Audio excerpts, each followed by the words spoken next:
Hello everyone, welcome to Lauren Loves Color. This is Lauren, and this is probably to me, one of the most important videos that I will probably ever make on ColorTube. I want to talk about the COVID-19 vaccine. I want to answer your questions, and I want to talk personally about my experience receiving the COVID-19 vaccine and administering the COVID-19 vaccine. Now, let me give a quick disclaimer before we get started. I am a nurse. I'm a registered nurse here in the state of Texas. I am not a physician. I am not your healthcare provider, and I do not know your own personal health situation. So I am not here to tell you whether or not the vaccine is right for you. I highly suggest that you don't take my word to be complete fact, that you look up and research the answers to your questions yourself, or to validate the information that I'm giving you. Now, I'm talking everything through my own personal experience, and I'm here to just provide you some general education, and I even have in front of me the CDC website pulled up, resources from my own organization pulled up to help answer some commonly asked questions, but a lot of this is also based upon my own personal experience. There's a lot of conversation going on about the COVID-19 vaccine, and it's becoming readily available to the community. And in order for us to get rid of COVID-19, to take off the masks, to get back to some sort of sense of normalcy, we have to get vaccinated. We have to build what we call herd immunity. And so it's heavily important that you at least research the vaccination, that you talk to your healthcare provider about whether or not it is right for you, and make an informed and educated decision. And so that's why I'm here today, and that's why I felt it was important to talk to you guys. To give you a little bit of background about my education and my expertise in this area. Like I said, I am a board registered nurse here in the state of Texas. I have been practicing since 2009. I started off, I have a bachelor's degree in nursing as well as a master's degree in healthcare administration. So I've been in nursing now for over 10 years. I mostly work in leadership. I don't work at the bedside anymore. When I did work at the bedside, my background was in cardiovascular intensive care. So I don't have direct experience working in a vaccination clinic. I didn't work in a primary care physician's office. I do work for a major healthcare system here in Texas, focusing on pediatric care. So I do have access to a lot of physicians, a lot of resources, a lot of education and knowledge about not only COVID-19, but also the vaccination.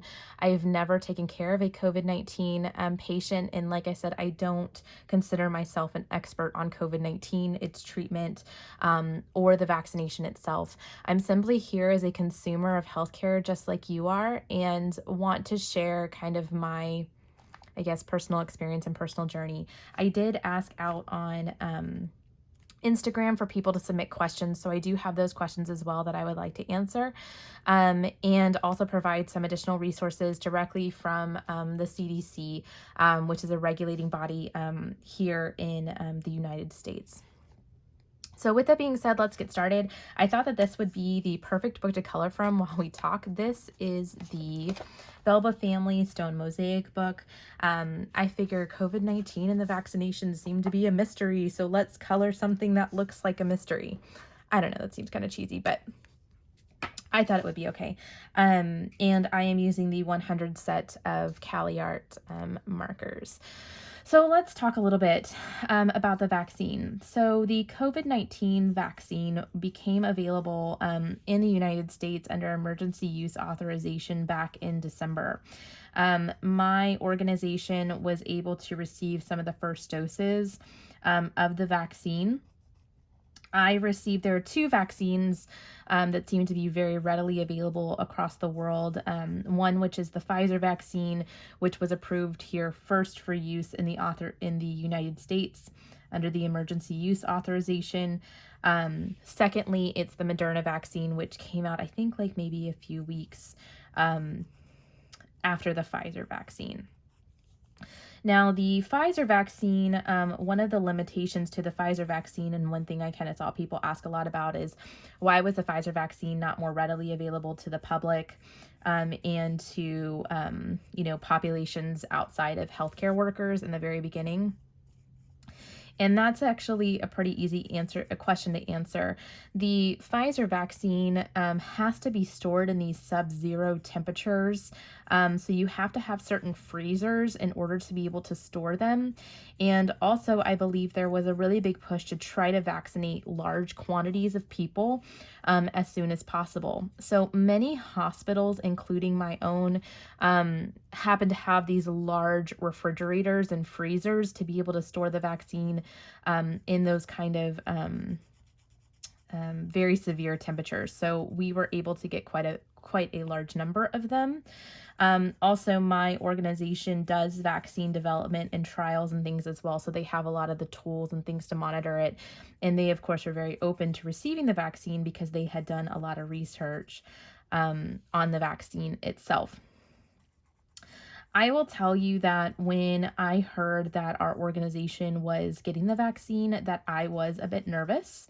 I knew immediately that I wanted to learn more about it. And, so no one understand that even healthcare workers are not immune to the normal and natural fears of, what's going in my body kind of a thing.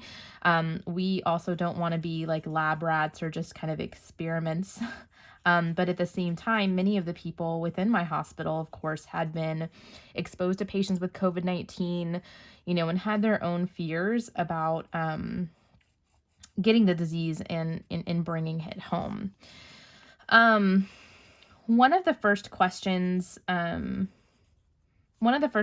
that I kind of received about the COVID vaccine and things as well is, why is there not like a pill that we can take or, some sort of medicine we can drink or something like that to either cure COVID-19 or to keep us from getting COVID-19?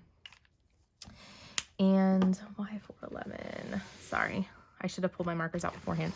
The very simple but somewhat complex answer to that is that COVID is a virus and not a bacteria. Most of, at least what I have seen, people dying from COVID-19 they are dying from it because they get really severe pneumonia. We know that COVID-19 has a tendency to attack our respiratory system and make us very sick.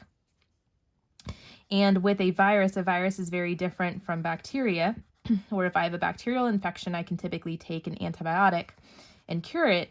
With a virus, you can't do that. So if you have kids and you remember your kids being sick when they were young, or even if you yourself get a cold, there's not really much that you can do to cure it. You kind of have to treat the symptoms, and then your body has to fight off the virus itself. Your body has to figure out what the virus is, how to fight it, and then your immune system, kind of jumps into action and reacts to the virus to eliminate it.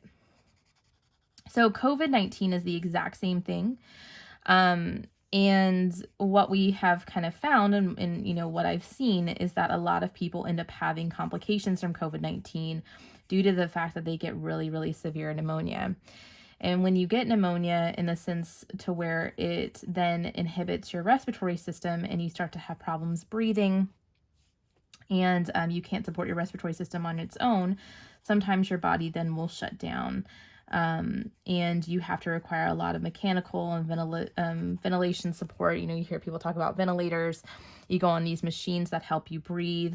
And if your body does not eventually recover from the virus, then your organs start to slowly shut down, and then you pass away from the virus.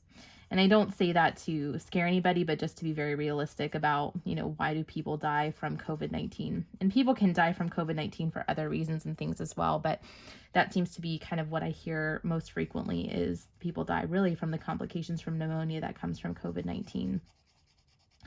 And now, as COVID-19 has progressed and as we have learned more about the virus, there are a lot of experimental treatments out there for COVID-19 that help with recovery faster, but there's still no pill or, one treatment that has really been proven to eliminate COVID-19 quickly. Or there's still things that are in studies that they don't have enough information on yet. So the best way that we can fight the spread of viral illnesses is through vaccinations. And vaccinations, really what they are, is they are ways to teach your body how to recognize a virus, and how to fight it. It's kind of a way of testing your immune system, and building up your immune system so that your body automatically knows how to fight the virus instead of getting it and then going, wait, what is this? And, the virus already being too strong to be able to fight it off. So long story short, that's kind of how vaccinations work, and that's why we get vaccinations. Now, there's a lot of misinformation about vaccinations themselves. There was a lot of false information that was spread about vaccinations being linked to autism, or to other very severe illnesses. Many, if not all of them, have been shut down. There's been extensive research, and there is no link to vaccinations and autism. And the vaccinations are really the only way to safely, fight COVID in the most effective manner. The vaccinations, the two that are available right now, both the Moderna vaccine and the Pfizer vaccine, are proven to be 95% effective in preventing you from getting COVID-19. And I've had some friends kind of tell me, oh, well, if it's only 95% effective, why should we do it? And to me, if you're betting on your health, if you're betting on anything, if you have a 95% chance of winning, would you not do it? Same thing if you think about it. I think about it as a seatbelt. If putting my child in a seatbelt or putting my seatbelt on doesn't necessarily guarantee that I'm not going to die from a car accident, but would I do it if it helps prevent me from death from a motor vehicle accident? Absolutely. And so for me, if the vaccination is proven to be safe and effective and 95% effective in preventing me from getting COVID, then I'm going to do it. Now, you might be kind of wondering, what was my motivation to get the vaccine and why did I want it? So let me share a little bit about myself and my story. When the vaccine became available, there's a few reasons that I wanted to get it. Number one, I have a small child. I have a now 7-month-old daughter, and I didn't want to risk spreading it to her. I have a 3-year-old son. Didn't want to spread it to him. I have an 80-year-old father-in-law that has heart failure and COPD, which puts him at very high risk, and he has diabetes, which puts him at very high risk for complications from COVID-19, and didn't want to bring anything home to him, and now while I'm very careful, I really don't go out very many places. I'm not very much, in the public. My kids do go to daycare. I do go to the hospital at times. I do have to go grocery shopping and go out in the public at other times. Also, I kind of help take care of my grandmother, who's also in her 80s. And if you are a healthcare worker, you also know that if you have any type of medical background, you're typically serve as the kind of chief healthcare resident for your entire family. So anytime someone is sick in my family, I would say even including my parents' dog, I am the one who gets called on to figure out and to assess whether or not the situation is severe enough to go to the hospital. And it may sound silly, but it's very, very true. If somebody has a suspicious rash, a slight cough, if they know somebody who knows somebody who's in the hospital and need advice on something, I typically get a phone call. My mom has let me know she paid for my nursing school, and so I am, that was a lot of money, and so I'm basically on call for everything. And so I felt it was my duty and responsibility to be there for my family and to protect myself from spreading anything to my family. Also, I'm in healthcare. And I think I think there is this kind of silent obligation to show and to demonstrate to the community that we believe in the care and we believe in the scientists who have spent so much time in working to make this vaccine safe and effective. When we were told that we had the vaccine, my organization did do a very fantastic job at providing in-services with information behind the science on the COVID-19 vaccine. They were very, very good at answering any questions that we had. They gave us a lot of FAQ, pamphlets and things like that so that we could become educated on the vaccine. They talked to us about, because the United Kingdom actually had been administering the Pfizer vaccine before we were administering it in the United States. They were providing us insights on feedback they directly had with healthcare providers in the United Kingdom in what side effects were they seeing, what, how were they were they being successful? Did they have any problems with administration of the vaccine, etc. And so they really put our minds at ease. And when I saw a lot of our physicians standing up and being the first in line and saying, "Give me the vaccine," I felt really comfortable. And I also felt really comfortable that the worst thing that could happen would be that the vaccine was not effective in protecting me. And that was really it, that there really wasn't a drawback in regards to trying it, and trying the vaccine. So I decided in December that I would go ahead and I would sign up, and I would not only sign up for the vaccine, but I would also sign up to administer the vaccine. They needed a ton of nurses. We're a very, very large organization. I think somewhere between maybe 12 and 15,000 employees. And so they needed a ton of nurses to administer the COVID-19 vaccine. And a lot of the nurses were at the bedside taking care of patients. And I really felt like it was my duty and responsibility to step up, even though I hadn't given vaccinations in a very, very long time, that I had the license to do it, and they were going to provide us training. And so I needed to step up, and I needed to show an example, not only to just thank those providers who have been caring for our sick patients, but also to be an example for my staff, be an example for my partners and peers. And I also really wanted to set an example for my kids. I wanted them to see mommy, step up and to help in the fight of COVID-19 in the best way that I knew how. So I volunteered to administer vaccinations. I've now administered the COVID-19 Pfizer vaccine to probably well over 100 people now. So a couple of additional things about the vaccine and some kind of common questions that I hear. One is, will the vaccine give you COVID? And the answer to that is no. The vaccine is not a live vaccine, meaning that there is not technically COVID in the vaccine itself. It is a protein, kind of an identifier of COVID that is in a synthetic identifier of COVID that is inside of the vaccine itself that helps your body recognize that particular protein, and it builds your immune system to recognize that protein and to attack it. So not only is COVID-19 not in the vaccine and cannot give you COVID-19, you will not test positive for COVID after you receive the vaccine. So the vaccine is also given in 2 doses. I think there are some more vaccines that are in development that will only be 1 dose. But the COVID-19 vaccine is given in 2 doses. They're given 21 days apart. You do need to receive both doses of the vaccine to get full immunity. And from what I had read is that you are considered fully immune, or not fully immune, but you will be considered that you have built enough immunity against COVID-19 after you receive your 2nd dose, and it's been a week after your 2nd dose,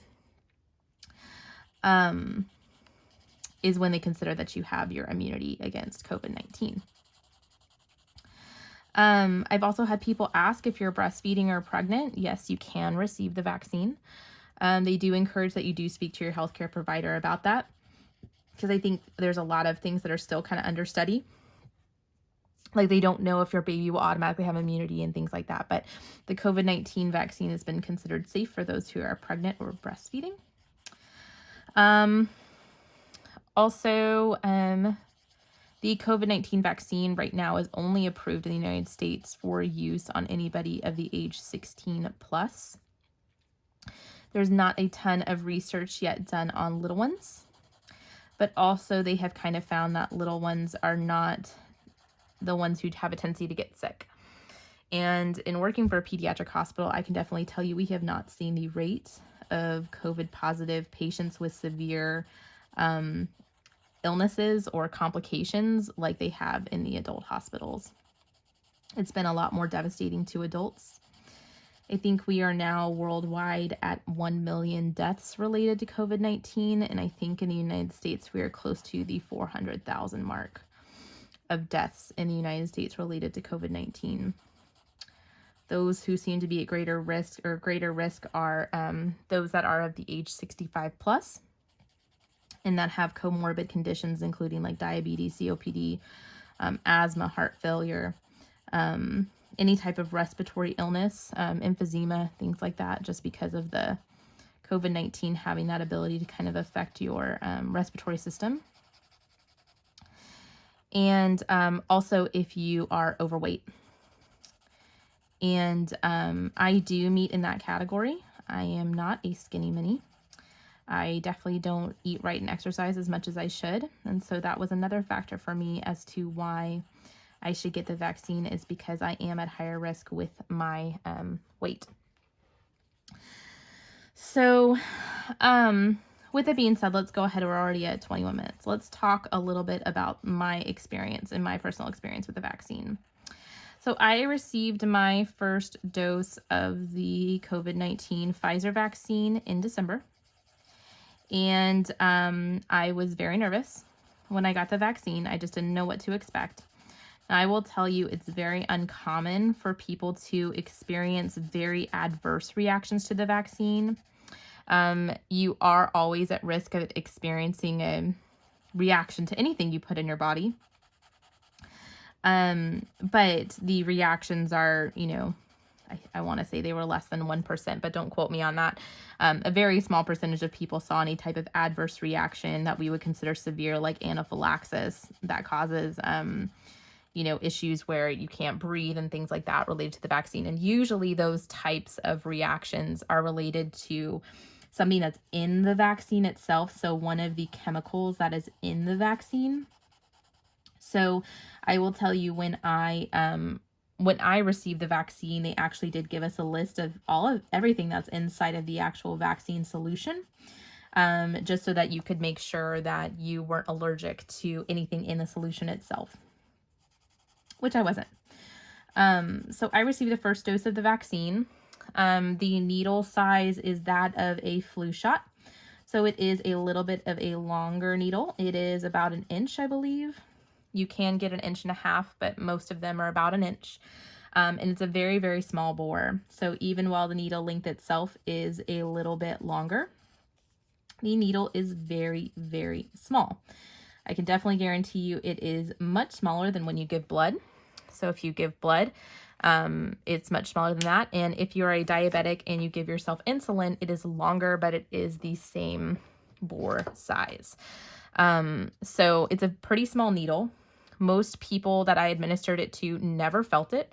The key is that this vaccine, just like most vaccines, have to be administered into the muscle tissue. It's typically done in the arm, either your right arm or left arm, doesn't matter. It's your preference of which arm you want to get. And 608, yeah. And so it's your preference. And the sorry, I'm just trying to make sure I have the right color. The vaccine is very, very quick. Like I said, most people didn't feel it. I did not feel it when it was administered to me.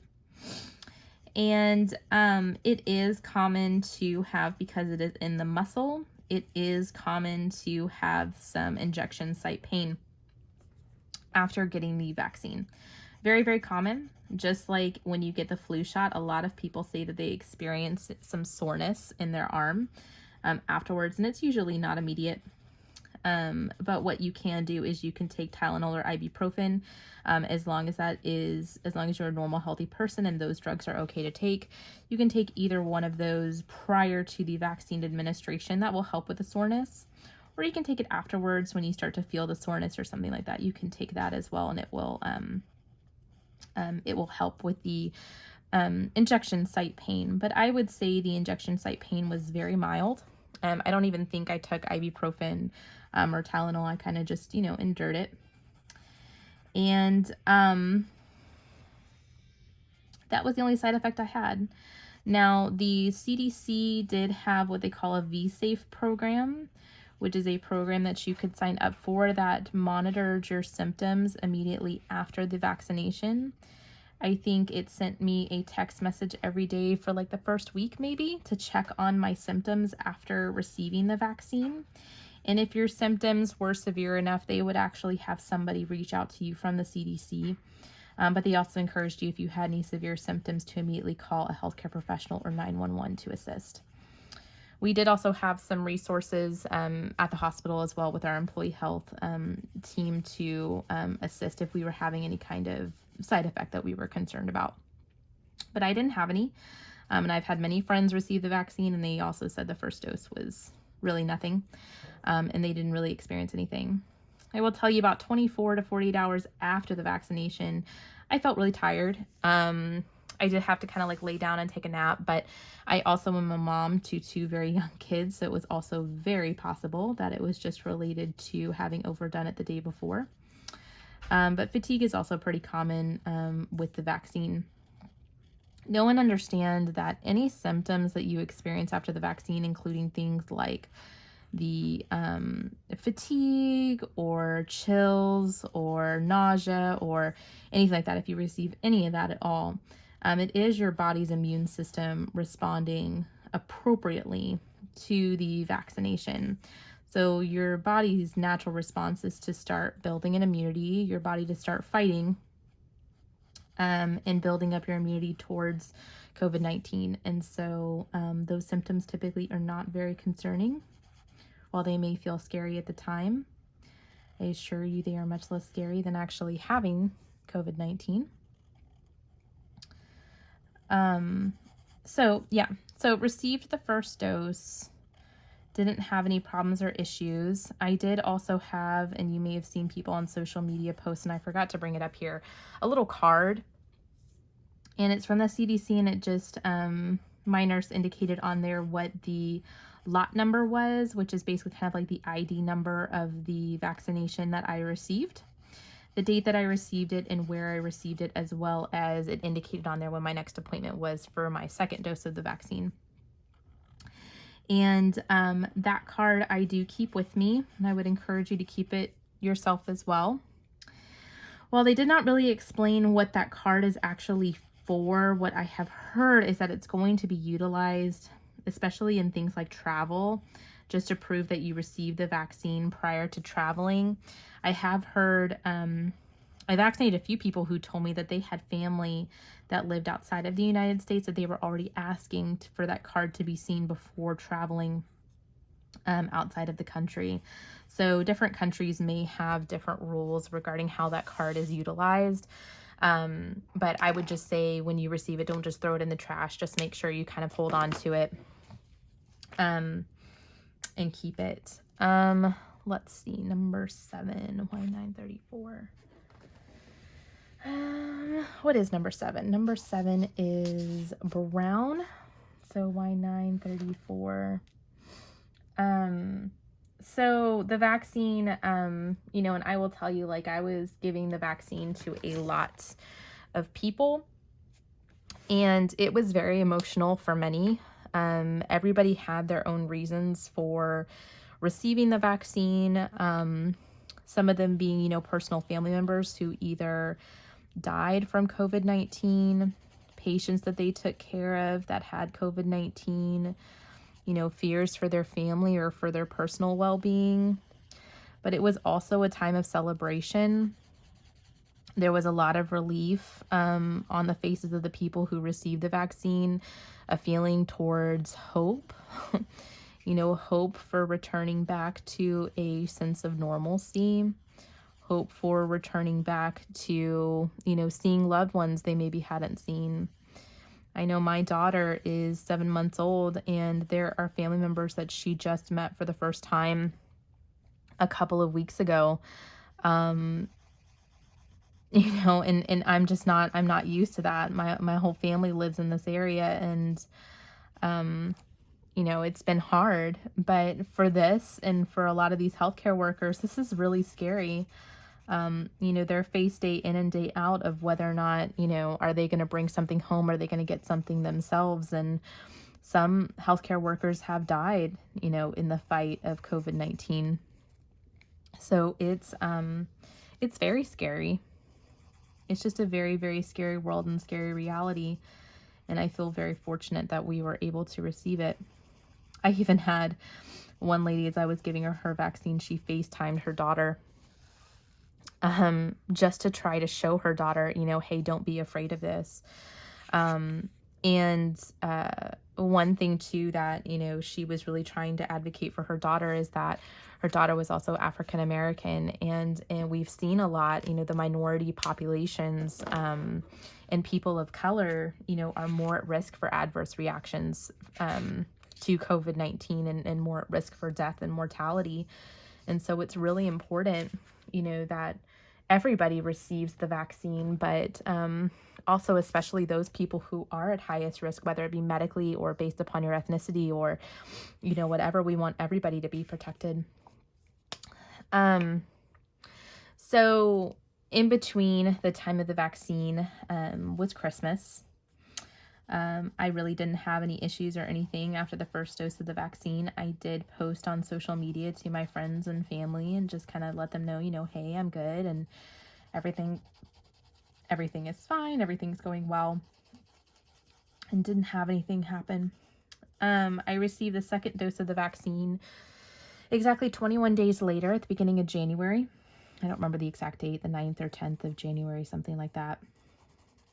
And I went in for my second dose, and I had already heard from many people that the second dose, there seemed to be a lot more people just not feeling well after the second dose. I had a couple of coworkers who got the second dose, and they were both kind of sharing with me that they weren't feeling well. And so I kind of knew going in that it was going to be a little bit rough, but I didn't quite know what it was going to be. So I got the second dose of the vaccine, and it was on a Friday afternoon, like at 1:30. And I actually felt fine. I think I filmed some YouTube videos that night. I was up coloring like super late. My daughter was also not feeling well, and so I was kind of up during really, really late part of the night. And I remember crawling into bed like around 1:30 in the morning or something. And my husband asked me, hey, how are you feeling and stuff? And I was like, oh, I feel just fine. And that next morning, like around 6 or 7 o'clock when I woke up in a puddle of sweat. I had chills. I felt like I had been hit by a Mack truck. I was exhausted. I was tired. Kind of just general not feeling well at all. Felt kind of like, I had a fever, but I didn't really have a fever. I checked my temperature and I felt totally fine, but I was kind of getting the chills and stuff real bad. I never felt nauseous or anything, but I just kind of in general just knew that I didn't feel good and knew that something wasn't normal. But like I said, I didn't have a temperature. I knew that I had just received the COVID-19 vaccine the day before, so I knew that it was likely related to that. I did not go to the doctor. Hold on, R107. Where are you? I know what you look like. Here it is. 10. I didn't go to the doctor because I wasn't having a fever.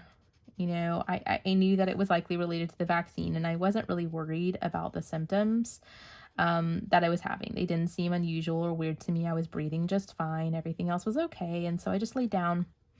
I took a long nap. My husband took the kids, and I just kind of got some peace and quiet and just decided to just relax. And I think I took some ibuprofen.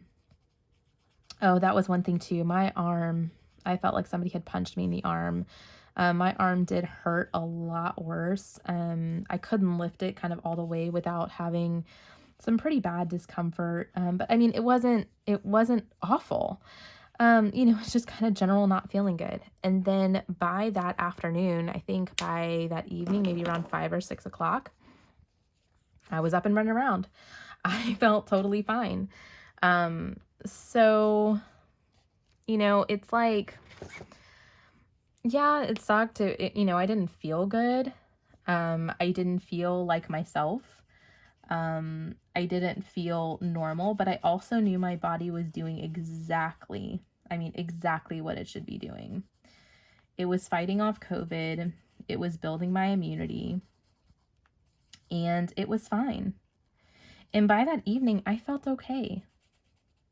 So, and this is what I told the people as I was vaccinating them the second time, because some of my family and friends that had the vaccine for the second time as well, that second round, just didn't feel good. And it was a wide variety. Some people felt, just pretty much completely okay, maybe just a little bit more soreness than normal, to where some people really just felt lousy.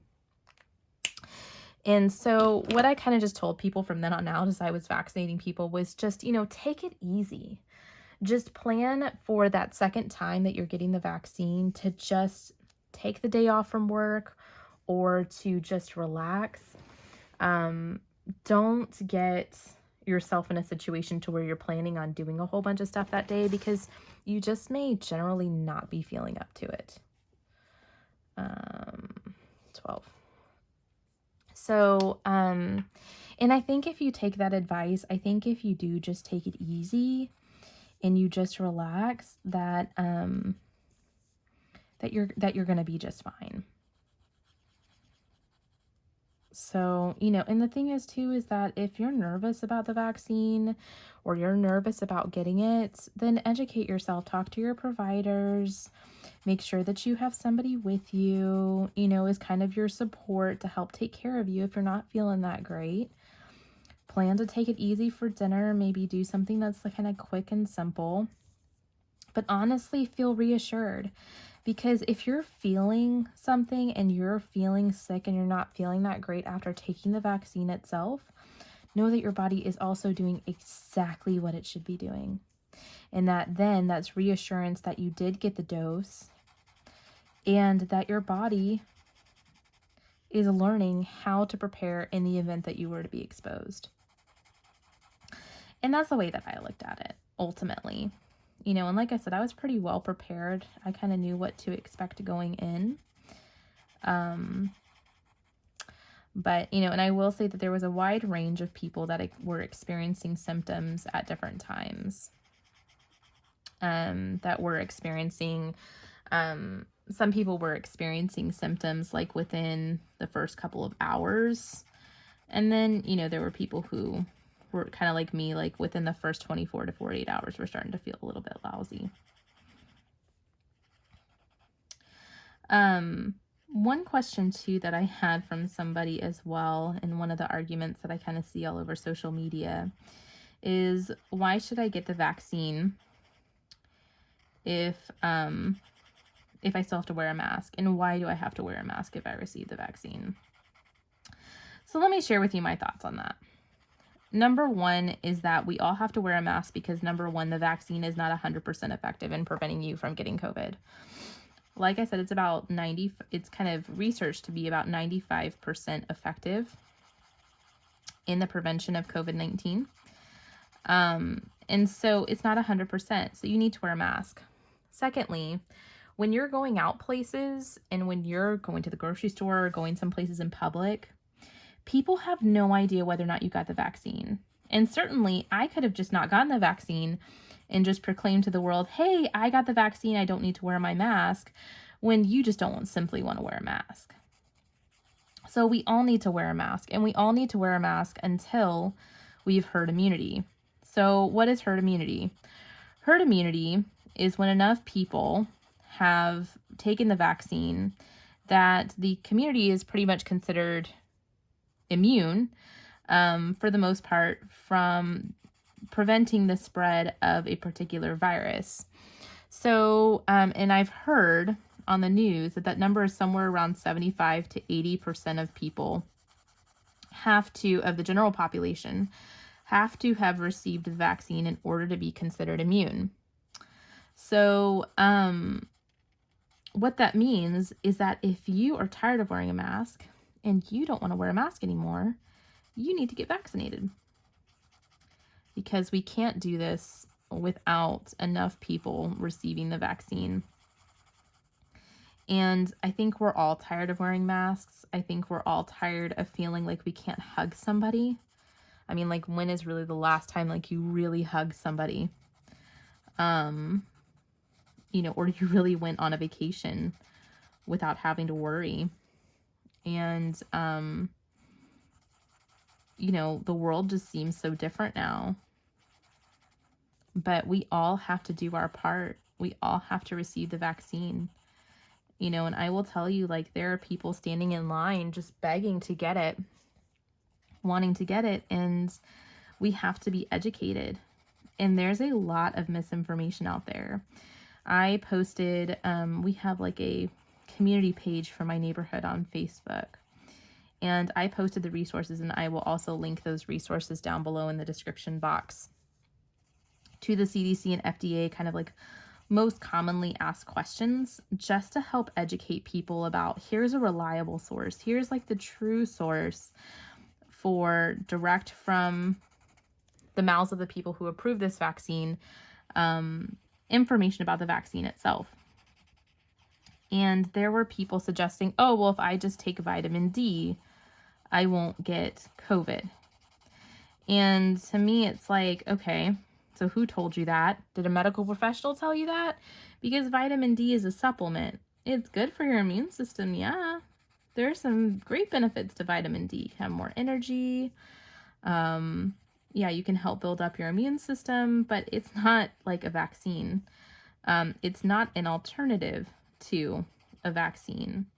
And so just be aware of the misinformation that is out there.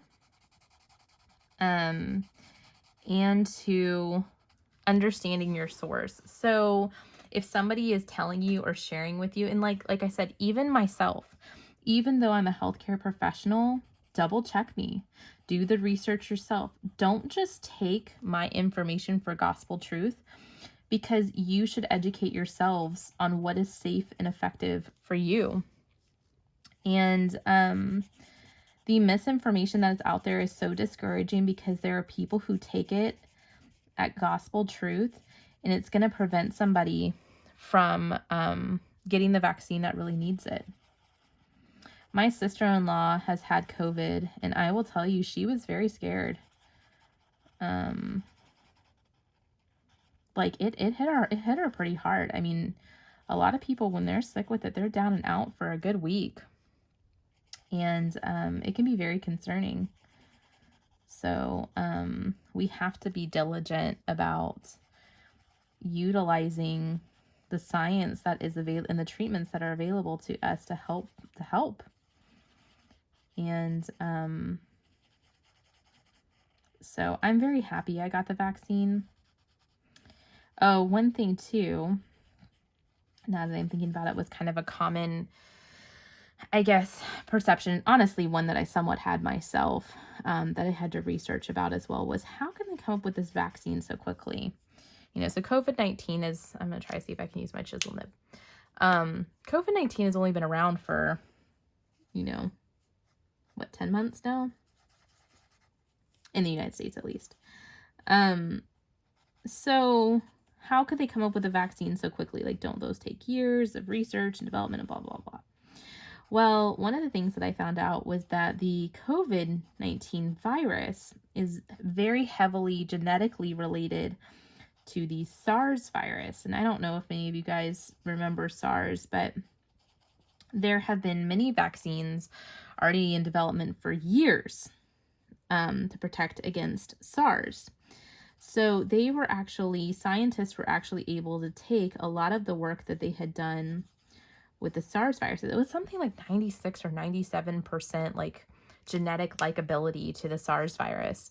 So they were able to take a lot of the research they had already done for the SARS virus and just adapt it to COVID-19, which is pretty cool. So don't be afraid of, just because it kind of came out somewhat quickly, it's not like a conspiracy or anything like that. It legitimately is that they already had a lot of research and testing done on the vaccine itself, so that they didn't have to go backwards. And they did a lot of clinical trials.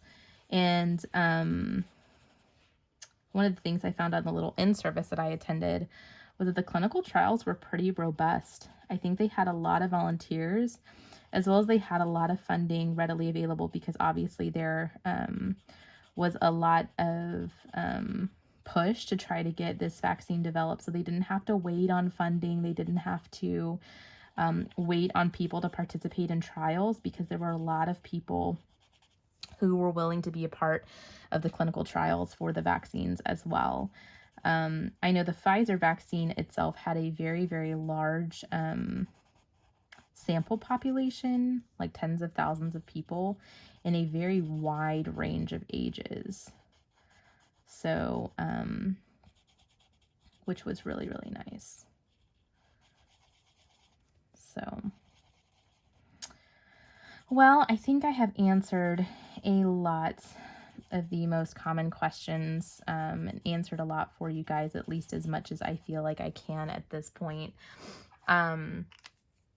If you can't tell what this image is right now, what I think, and I've actually seen this image colored, is where I think we all want to be right now. This is actually a palm tree here. These are some flip-flops and some sand and somebody relaxing. And this is what I look forward to. I look forward to going on vacation again. I look forward to returning to a normal sense of life, and just returning to, I don't know, just returning to not having to worry all the time about getting sick, or a loved one getting sick, or being in the hospital. And I hope you do too. I hope you're looking forward to the future, and I hope that you're grateful for where we've gotten thus far, because we're extremely blessed to be given this opportunity to start working towards a sense of normalcy again. I will link, like I said, all of the information that I've accessed to answer your questions down below in the description box. And I hope you do your research. Please, please, please do your research. These websites that I'm linking to have very, very general information, very good information to some of the most commonly asked questions about the vaccinations that are available.